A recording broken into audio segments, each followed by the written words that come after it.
The elevation read 8,500 feet above sea level. The air contained 25% less oxygen than what humans find at ground level. Every breath felt like fire burning through your lungs. In that moment when John Wayne's legs gave out beneath him on a Mexican mountain, Dean Martin faced a choice that would forever define what their friendship meant. This is a remarkable tale of how two legends endured an impossible situation together. Durango, Mexico, 1965. The film, The Sons of Katie Elder, was being shot at high altitude where mountaineers typically train for months to acclimatize. However, John Wayne had undergone complete removal of his left lung just weeks before filming began. Meanwhile, Dean Martin, the charming entertainer known for the Rat Pack lifestyle, was about to transform from merely a co-star into something far more essential. He would become a lifeline. A single daring jump, an icy river crossing, and decision neither would ever forget awaited them. But understanding these men required knowing their true selves first. John Wayne, known as the Duke, embodied American frontier heroism. In September 1964, just months prior to production, surgeons removed his entire left lung after diagnosing stage 2 lung cancer. This diagnosis should have ended his career permanently. However, Wayne possessed a characteristic stubbornness that had defined his life. He informed the studio he felt ready to return. What remained hidden was that climbing stairs left him breathless and struggling. Dean Martin, called Dino by friends, projected the image of a carefree entertainer. People witnessed the alcohol, the laughter, the glittering casinos of Las Vegas. Behind closed doors, however, lived a devoted parent to 7 children. He was fundamentally a family man who despised extended separations from his kids. He accepted this particular role for one primary reason: John Wayne. They had collaborated previously in Rio Bravo in 1959, creating undeniable chemistry. Wayne referred to him as a cherished companion from his finest years. When Wayne sought someone trustworthy for this punishing Mexican Highland production, Martin accepted without hesitation, despite knowing it meant months separated from his family. Despite understanding the script demanded dangerous stunts unsuitable for performers their ages. In February 1965, cast and crew descended upon Durango, a city of 40,000 residents positioned at 8,500 feet elevation. The moment Wayne stepped from the aircraft, recognition struck him like physical force. His chest constricted, his vision wavered. Every breath resembled sucking air through a narrow tube. The local physician examined him and delivered words everyone feared. "Mr. Wayne, with your medical history and single lung, this altitude presents mortal danger." Wayne's response remained characteristically defiant. "Doctor, I have risked my life constantly since birth. Let us complete this film." Yet Martin perceived something others missed. He observed Wayne's trembling hands during unguarded moments.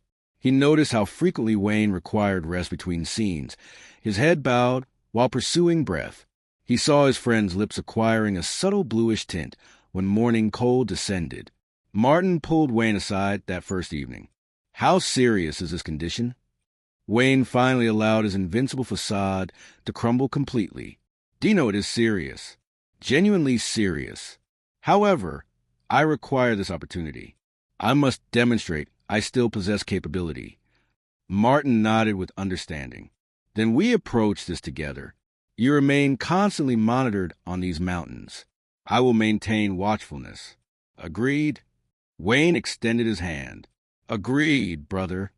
Neither man anticipated the genuine trial awaited them 4 days hence. That period would test their friendship against seemingly impossible odds. That period would convert co-stars into lifelong brothers. The morning call arrived at 6 a.m. Temperatures hovered around 38 degrees Fahrenheit. The Sons of Katie Elder chronicled 4 brothers assembling for their mother's funeral, discovering she had been defrauded of her ranch. Wayne performed as John Elder, the formidable gunslinger character. Martin portrayed Tom, the charming gambler. On paper, the casting seemed ideal. In practical reality, it constituted a formula for catastrophe when performed at high altitude with a recovering post-surgical patient. Director Henry Hathaway embodied old-school cinema principles. He rejected accommodation and excuses alike. He pursued authentic Western authenticity, requiring outdoor filming in unforgiving conditions. That initial morning brought the cast together for an uncomplicated walking sequence. For brothers simply strolling into town. An ordinary scene requiring perhaps 20 minutes of shooting time. Instead, it consumed 3 hours. Wayne proved unable to complete even one take, without pausing to recover breathing capacity. Crew members exchanged uncomfortable glances, pretending ignorance of the situation, but Martin maintained complete awareness. Between every take, Martin casually appeared beside Wayne, carrying a thermal container of hot coffee, delivering jokes to dispel tension. "Duke, you are making us all appear inadequate. Some of us practice phoning in our performances." Wayne mustered a weak grin. "Remain silent and consume your morning beverage, Dino." Their relationship functioned through humor as protective mechanism. Beneath the joking, however, Martin calculated constantly. He positioned himself perpetually within immediate reaching distance. Should Wayne collapse, Martin would ensure he caught him. Hathaway summoned Martin during the midday meal. "He will not survive this production, Dean. Another 3 months at this intensity, and the insurance corporation will withdraw entirely." Martin ignited a cigarette and studied the director carefully. "He will complete this. I will guarantee it." Hathaway expressed his skepticism. "This remains not a backlit production with temperature control like our previous collaboration. This involves actual mountains, genuine cold, authentic thin atmosphere. You cannot defy the laws of physics." Martin released smoke deliberately. "Observe my actions." By day 2, Hollywood received word of the situation. Paramount Company officials contacted producer Hal Wallace repeatedly with each hour passing. The insurance organization threatened coverage termination. The studio proposed shutting down production, relocating to decrease elevation, or recruiting a younger performer to replace Wayne. Wallace deserves tremendous credit for his refusal. Decades of collaboration with Wayne provided understanding of his significance. Wallace recognized this might represent Wayne's final opportunity, demonstrating he retained ability to carry a complete Western production. Therefore, Wallace chose an unconventional approach. He instructed studio leadership to cease interference and granted Hathaway absolute authority regarding schedule modifications. Accommodating Wayne's physical condition meant experiencing delays. Delays produced budget increases. Budget overages created production stress. Younger cast members commenced complaining privately. Why should everyone freeze in brutal conditions for a single individual's pride? Could not Wayne simply admit inability to continue? Martin detected these complaints. Martin, typically the most agreeable presence on any set, allowed his temper to surface in one of those uncommon instances. He assembled the entire cast and crew during a break. "Listen carefully. I will communicate this precisely once. That gentleman over there has forgotten more regarding filmmaking than any present individual will ever comprehend. He experiences discomfort constantly, every single moment. Nevertheless, he maintains presence, hits marks exactly, provides material for everyone. Consequently, should I hear additional grievances, should I detect one whispered criticism regarding him impeding progress, you will confront me. Clear." The set fell into complete silence. Dean Martin, characteristically composed and imperturbable, had fundamentally altered the entire dynamic. Subsequently, the complete production unified around Wayne. Crew members commenced delivering him supplementary blankets. Food service personnel guaranteed hot soup availability continuously. The stunt coordinator covertly modified action sequences to minimize Wayne's physical exertion. And Wayne observed everything. He particularly noticed Martin's passionate advocacy. That evening in Wayne's residence space, both men consumed whiskey together. "Your intervention proved unnecessary, Dino. You did not require defending me like that." Martin poured additional measures. Disagreement noted. You would provide identical protection. Wayne concurred slowly. Indeed I would." By day 3, Wayne's respiratory condition had visibly deteriorated. High-altitude strain, combined with surgical aftermath complications exponentially. His solitary surviving lung overexerted itself futilely, attempting oxygen enrichment in air already depleted of oxygen. The consequence? Constant wheezing resembling a malfunctioning musical instrument. The production medical specialist drew Wayne aside privately. "Mr. Wayne, I must communicate frankly. Your blood oxygen concentration is declining beneath acceptable limits. Additional exertion creates substantial danger for permanent complications or worse." Wayne dismissed the concern. "I possess scenes requiring filming." The specialist persisted firmly. "I recommend medical consultation in city facilities immediately, not tomorrow. Today." Wayne consented only if Martin accompanied him. Both legends climbed into a vehicle and traveled 20 minutes into Durango proper, locating a modest clinic emanating antiseptic aromas. The local physician, probably never having treated a cinema personality, conducted comprehensive examination. The conclusion was discouraging. "Senor Wayne, your physical system sustains tremendous stress. The altitude essentially executes slow suffocation. I can administer oxygen treatments. However, ultimately you require descent to reduced elevation or risk critical consequences." Wayne posed the inevitable question. What consequences specifically? The physician avoided minimizing facts. Pneumonia, fluid in lungs, cardiac dysfunction, fatality. Martin interjected. "Doctor, suppose we guarantee constant companionship? Suppose someone perpetually monitors him, prepare to summon help if conditions worsen?" The physician contemplated this suggestion. That would provide assistance. However, it cannot resolve the fundamental problem. His body was not constructed for this environment. During the return journey, Wayne contemplated the mountains through the vehicle window. Perhaps they possess valid arguments. Perhaps stepping back represents appropriate action. Martin decelerated the vehicle with such force that dust clouds enveloped them completely. He rotated to face his companion. "Duke, hear me completely. You withdraw from this production. You will experience perpetual regret. True, it carries danger. True, you might experience injury. However, I have observed you facing entire criminal organizations cinematically. I have watched you charge towards certain destruction in armed conflict narratives. You genuinely believe you surrender to thin air." Wayne's expression brightened. A genuine smile emerged. "When you present it in that manner, my consideration of withdrawal seems cowardly." Martin restarted the engine. "You remain no coward. You are John Wayne. Tomorrow we possess a river sequence. Let us demonstrate these mountains they selected inappropriate opponents among cowboys." Neither man comprehended that this upcoming river sequence scheduled for Day 4 would represent the production's defining instant. This moment would prove their friendship against unprecedented trials. To understand Day 4's events requires recognizing what the sons of Katie Elder signified to both individuals. For Wayne, it extended beyond another Western production.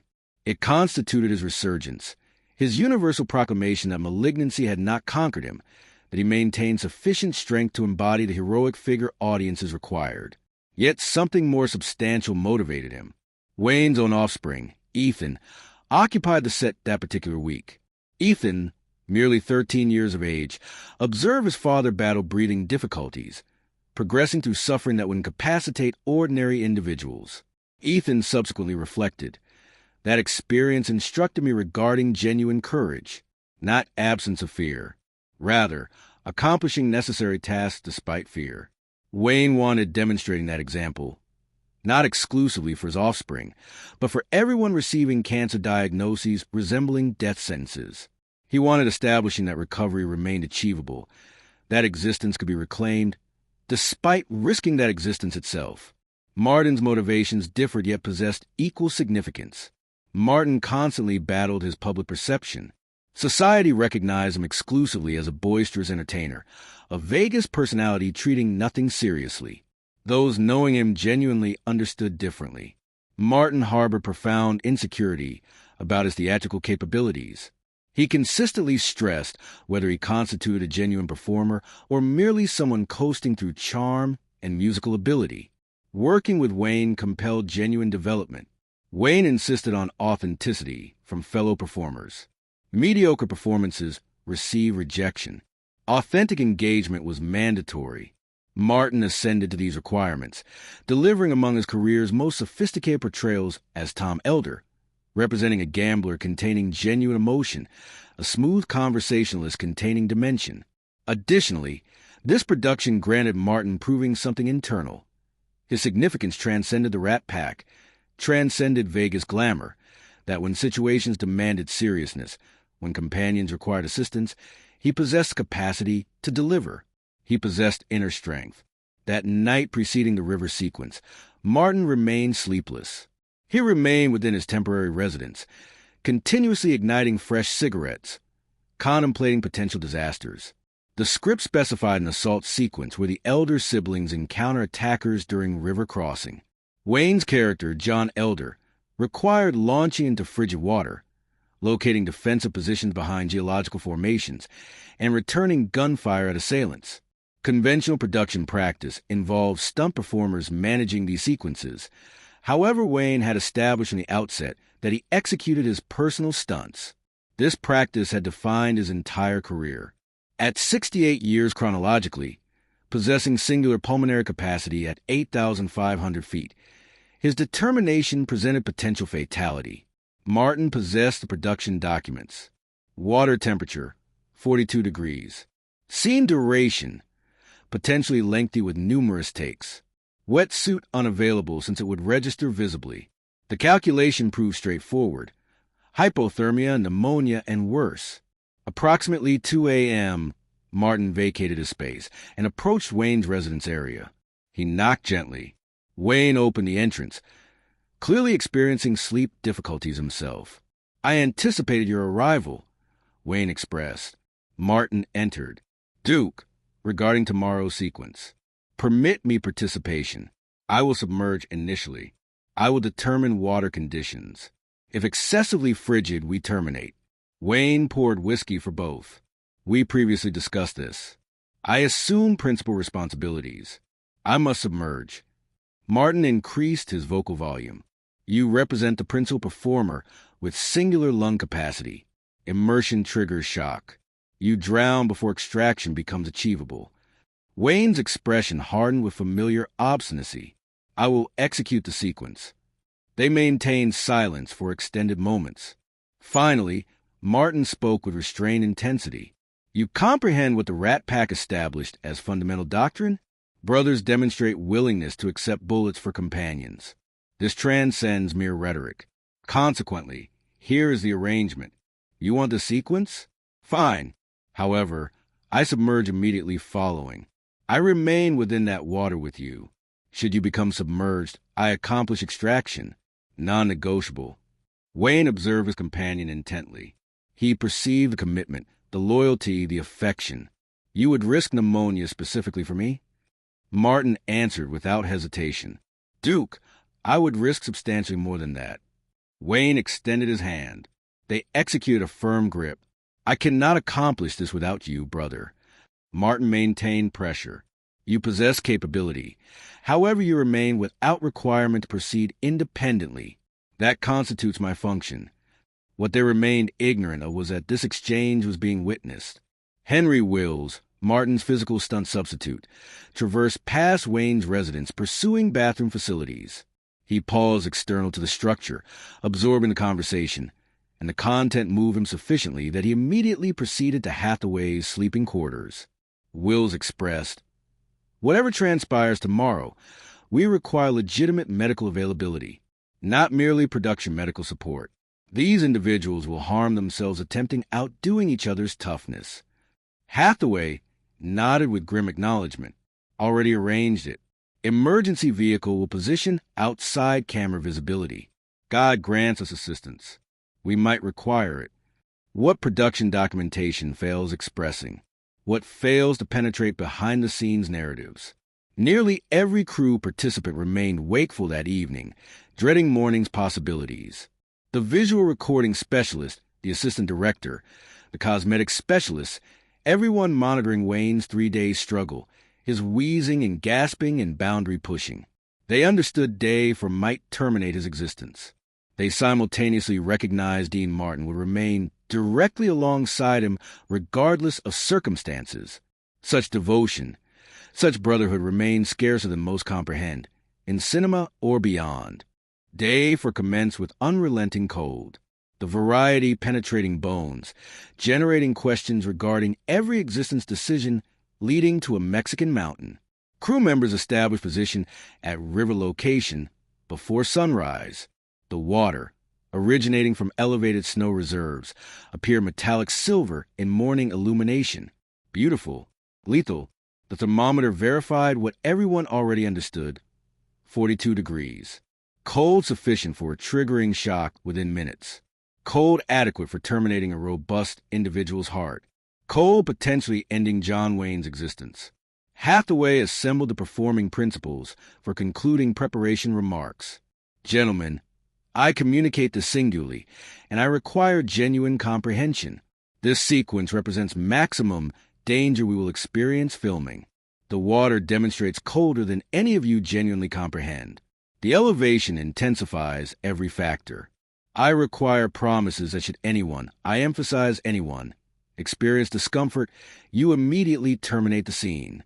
No bravado, no persisting through difficulty. Comprehended? Wayne indicated understanding. Martin indicated understanding. However, neither individual intended maintaining that commitment. They had established mutual agreement. They would see this through jointly. Initially, the stunt coordinator executed blocking rehearsal with physical substitutes. The assault sequence demanded performers riding equines toward the water source, dismounting, receiving gunfire from concealed shooters, and leaping into the water for protection. From there, they would remain behind geological formations, exchanging gunfire with attackers. Straightforward theoretically, terrifying practically, the physical substitutes completed their exercise. Even they youthful, physically conditioned, professionally educated, emerged from that water experiencing violent shivering. This exceeds our expectations, one communicated to Hathaway. The current possesses greater strength than appearing observable, and the formations remain excessively slippery. Someone will experience damage. Hathaway concluded a command decision. We will employ substitutes for expansive panoramic footage. Facial recordings exclusively for Wayne and Martin. This decreases their water duration. However, Wayne overheard this determination. No, we execute completely. No substitutes. Audiences recognize.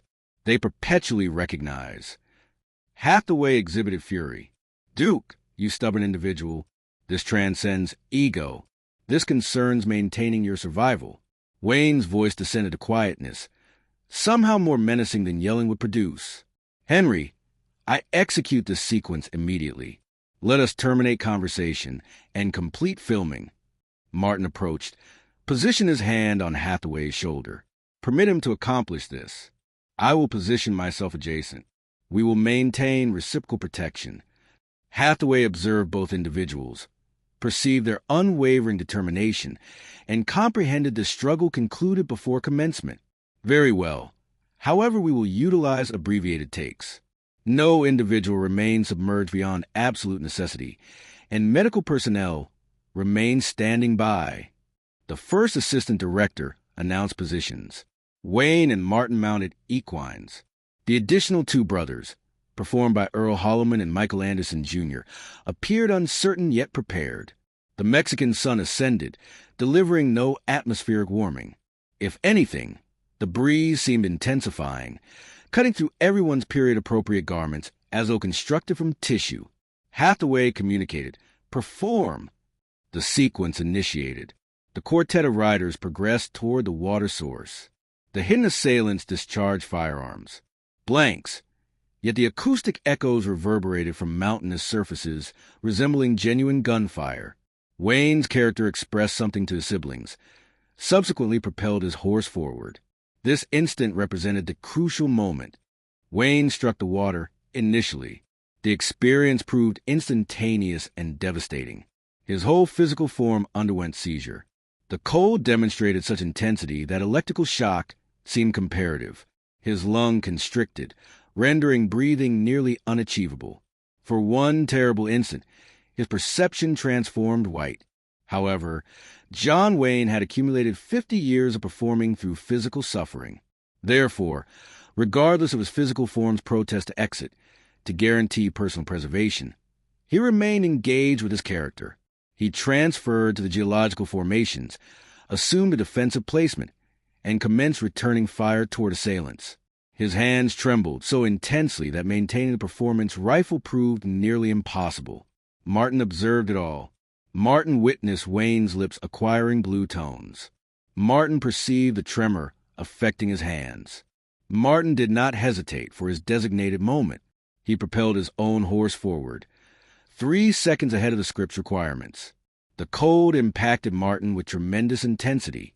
Subsequently, he characterized it as experiencing stabbing by thousands of needles instantaneously. Nevertheless, Martin disregarded the cold. Wayne commanded his complete attention. He swam, more accurately thrashed, throughout the current toward Wayne's placement. "Duke," Martin whispered with sufficient quietness that recording equipment failed detecting it. "Your condition?" Wayne's teeth produced continuous chattering. "Satisfactory. Maintain performance." Martin positioned himself proximately, employing his physical form to block directional current force from striking Wayne with complete impact. To recording equipment viewers afterward, this would seem intentional staging. Actually, it represented Martin providing protective shield through his body. Hathaway permitted the sequence continuing for 45 seconds before communicating cessation. 45 seconds experiencing the sensation of 45 minutes.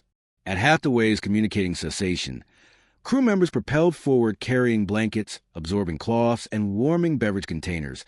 However, Wayne dismissed them. "Once more, we execute once more. I possess capacity to improve performance." Martin restrained Wayne's arm. "Duke, you remain trembling intensely. You require rewarming." Wayne's stubbornness reactivated. "I stated once more." However, when attempting standing, his legs provided insufficient support. He descended heavily onto the riverbank, mud permeating his costume. Martin appeared immediately, extracting Wayne upward. This terminates today's efforts.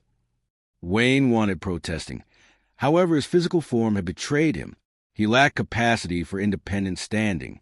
Martin partially transported his companion from the water toward the medical shelter that had been prepared. The production medical specialist obtained Wayne's body temperature, 94.2 degrees, moderate hypothermia. Several additional minutes submerged, and they would have experienced severe hypothermia, cardiac dysfunction, fatality. The medical specialist observed Martin. "You rescued him. Another take, and we would transport him utilizing that emergency vehicle." Martin felt anything except heroic. He experienced anger. Anger at Wayne's recklessness. Anger at his personal inability to stop it previously. Anger at the complete production for generating this circumstance. He left the shelter, ignited a cigarette with quivering hands, and attempted comprehending what had transpired. Within the shelter, Wayne experienced heating blankets and received warm liquid nutrition through intravenous delivery. Hathaway approached and positioned himself beside his lead performer.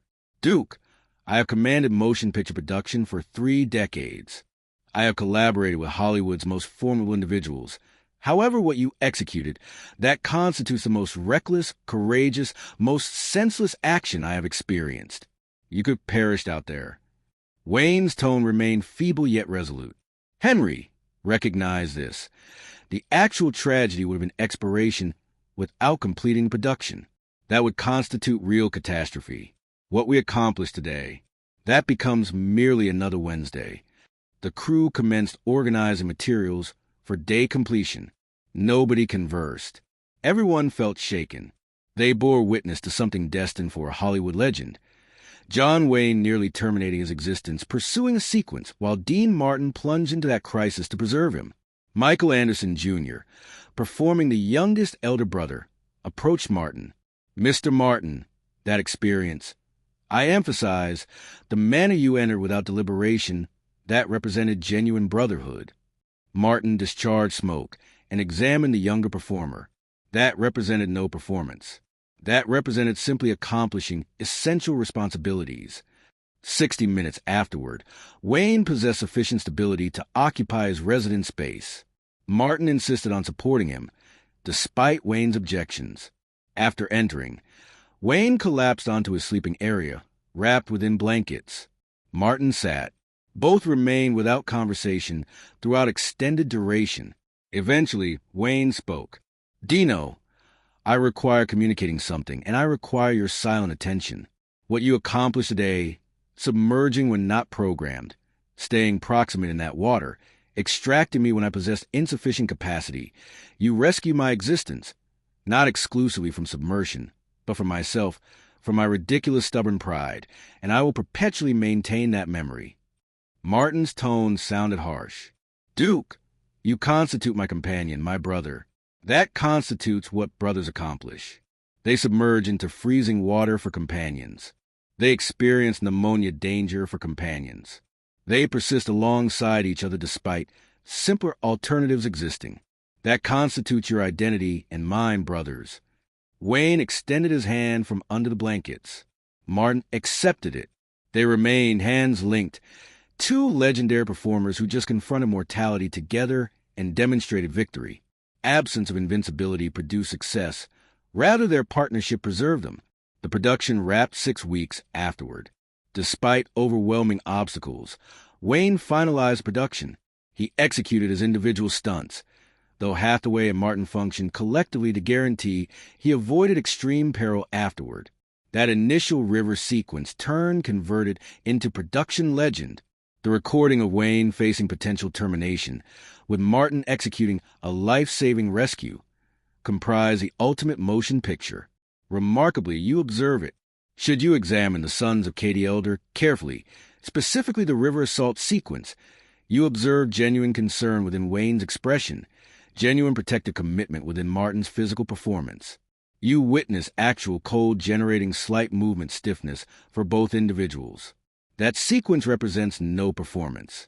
That constitutes documentary capturing of two individuals surviving desperate situations jointly. The production premiered in July 1965. It demonstrated extraordinary monetary achievement, acquiring beyond 12 million currency units, extraordinary figures for that era. Media perspectives recognize the performance interaction between Wayne and Martin, describing their depicted brotherhood as the most legitimate masculine relationship in Western cinema since Red River, if they only understood the genuine authenticity. However, the significant narrative transpired after recording concluded. Wayne and Martin's partnership, forged within Durango's frigid water, deepened into something transcending ordinary friendship. They participated in television programming jointly, including notable musical collaborations on the Dean Martin television program, where they would perform Don't Restrict Me Behind Fences and communicate jokes regarding their production ventures. During one television performance, Martin introduced Wayne with these specific words: "Distinguished audience, my companion, my sibling, the individual who instructed me that bravery remains not absence of frightfulness, rather accomplishing significant matters despite fright." Wayne, demonstrably affected, responded, "Dino, you produce embarrassment. However, you remain accurate. We experienced something within those mountains that formed permanent connection." Their communicative exchanges throughout these performances contain depths beyond cinematic companionship. Audiences sense hidden narratives, something unexpressed, something progressing beyond Hollywood collaboration toward legitimate brotherhood. Both individuals restricted discussion of specifics regarding that experience, that river moment, mostly private. Their experience constituted their personal narrative, their connection. Wayne progressed toward creating supplementary productions, comprising Genuine Fortitude, which obtained his exclusive Academy Award recognition in 1970. He consistently expressed that the Sons of Katie Elder represented his profession's salvation, the production confirming he maintained John Wayne identity subsequent to Malignancy's effort to terminate his existence. He consistently acknowledged that he could not have achieved accomplishment without Martin's participation. Martin, accordingly, communicated that participating in Wayne's production fundamentally transformed his understanding of his individual persona as performer.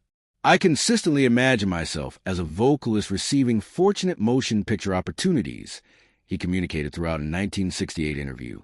"However, Duke generated understanding, I contained greater fortitude than anticipated, that I possessed capability for difficult responsibilities, that I transcended the Rat Pack entertainment archetype. When Wayne obtained terminal illness diagnosis in 1979, the malignancy formed that would ultimately terminate his existence. Among the initial individuals he contacted was Dean Martin. They communicated for extended duration. Martin traveled multiple times to Wayne's medical location throughout those concluding months. Approaching conclusion, Wayne expressed to Martin, "You remember Durango? You remember that frigid water source?" At that instant, I comprehended you constituted the authentic substance. At that instant, I understood I discovered a lifetime sibling. Martin experienced devastating emotional response to Wayne's passing. He communicated among the memorial service eulogies, his communicative expression fracturing repeatedly. He stated, "I surrender my companion today, the individual who illustrated what commitment signifies, what bravery means, what brotherhood represents. We progressed through difficult experiences within a mountain region in Mexico, and we progressed further strengthened. That characterizes who the Duke constituted. He created stronger individuals encompassing him. The Sons of Katie Elder persists as a celebrated Western production, regularly appearing within comprehensive Western motion picture listings. However, for individuals comprehending the production's genuine history, it transcends mere entertainment. It constitutes a permanent record of friendship, of commitment, of two individuals refusing to permit misfortune, if malignancy, if elevation, if freezing liquid, to accomplish triumph against them. Think carefully. Quantity matters. How numerous individuals, when conditions transform genuinely demanding, possess companions prepared to submerge within icy water, individuals prepared to jeopardize individual health, individual protection, guaranteeing companions experience protection? That remains uncommon. That demonstrates substantial meaning. That characterizes what John Wayne and Dean Martin possessed. Here exists the inquiry I want delivering to you for reflection. Who constitutes your Dean Martin? Who remains your companion, willing to submerge into freezing water? Additionally, maybe more significant, does someone identify you as their Dean Martin? Do you represent a companion who demonstrates, when circumstances transform dangerous? Because genuine Durango significance transcends a motion picture, transcends economic achievement figures, but constitutes reminding ourselves that legitimate brotherhood signifies presence when it demonstrates significance, when it shows difficulty, when it demonstrates frightfulness, when submerging might generate expense, however refraining from submerging might generate forfeit of fundamental character. Previously finishing, one supplementary anecdote. Decades following the Sons of Katie Elder, a journalist questioned Dean Martin regarding his most significant accomplishment within cinema. Everyone presumed responses regarding his musical profession, the Rat Pack accomplishments, his entertainment productions. Alternatively, Martin paused, turning contemplative, subsequently expressed, "Day 4 in Durango, when Duke experienced requirement for me, and I remain present. That constitutes the memory I will maintain when everything disappears."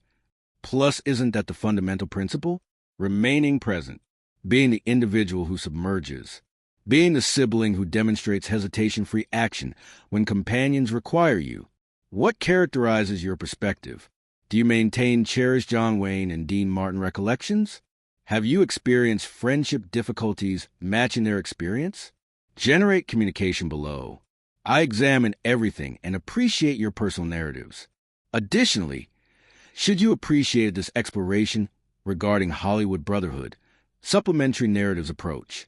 Subsequently comes the infamous Rio Bravo creation location entertainment that nearly created Dean Martin's dismissal. Your disbelief regarding what these legendary performers managed with vehicle containing animal waste and one completely unknowing director will surprise you. Activate your subscription implementation, avoiding missing it. Recall, existence demonstrates inadequate period for inauthentic partnerships. Locate your individuals. Transform into another individual's Dean Martin. Submerge into freezing water when it demonstrates significance.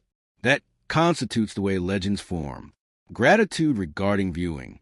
Presently advance forward and transform into significant for somebody.